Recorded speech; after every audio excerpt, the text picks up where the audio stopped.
الأضحية لا تجوز قبل صلاة العيد، وإذا ذبحت قبل صلاة العيد فتسمى صدقة وليست أضحية. لا يجوز بيع الصوف والجلود الخارج من الأضحية أو أي شيء خارج من الأضحية لا يجوز بيعه.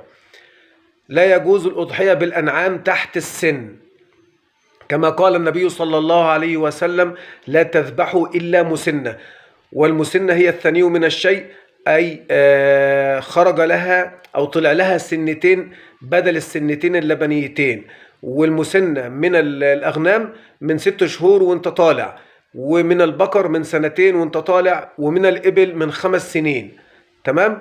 ولا يجوز جمع الأضحية مع العقيقة أو النذر. يعني أنت حضرتك عايز تعمل العقيقة دي لوحدها والأضحية دي لوحدها والنذر ده لوحده. لا يجوز ذبح العوراء والعرجاء والمريضة والهزيلة.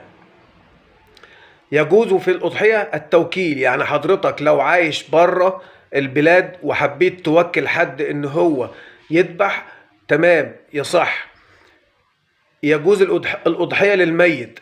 يجوز الاشتراك في الأضحية إن كانت من البقر أو الإبل لحد 7 أفراد. يجوز التقسيط، ممكن تقسط الأضحية. يجوز وانت عليك دين لو الأجل بتاع الدين طويل. يجوز أن تعطي من الأضحية لغير المسلم. يجوز تقسيم الأضحية كما شئت، يعني حضرتك تقسيم الناس الناس بتقول عليه التلت والتلت والتلت، ده طبعا مش صحيح. يعني ممكن تقسم، ممكن تاخد اللي انت عايزه، ممكن هو الأصل في الموضوع الذبح. يعني الأضحية سنة مستحبة عن الرسول صلى الله عليه وسلم وليست واجبة. يعني لو عملتها أخدت الأجر عليها والثواب إن شاء الله، لو ما عملتهاش ما تعاقبش عليها. والأربع أنواع اللي احنا قلنا عليهم أو اللي هنقول عليهم اللي هم لا تصح الأضحية بهم: العوراء، يعني ما تكونش عينيها فيها حاجة.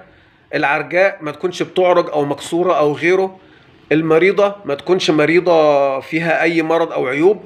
ما تكونش هزيلة، يعني مش يعني هزيلة كده ضعيفة يعني انت بتتقرب إلى الله، يعني لازم تكون حاجة كويسة وسليمة ولازم تبص فيها كويس قوي. الحكمة بقى من عدم قص الأظافر والشعر وعدم أخذ أي شيء من الجسم خلال العشر، من أول العشر الأوائل من ذي الحجة. الحكمة من كده إن ربنا سبحانه وتعالى جعل الأضحية دي إن هي فداء للمضحي وأهل بيته.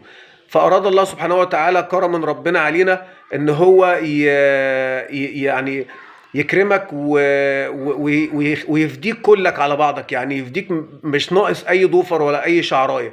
دي الحكمة من عدم قص الأظافر بالنسبة للمضحي في عيد الأضحى إن شاء الله. وكل سنة وحضراتكم طيبين، وإن شاء الله ربنا يعود علينا بالخير يا رب إن شاء الله. بطلب من حضراتكم بس طلب بسيط كده: لايك للفيديو إن شاء الله يعجبكم بإذن الله، ونكون قدرنا نديكم معلومة ولو بسيطة.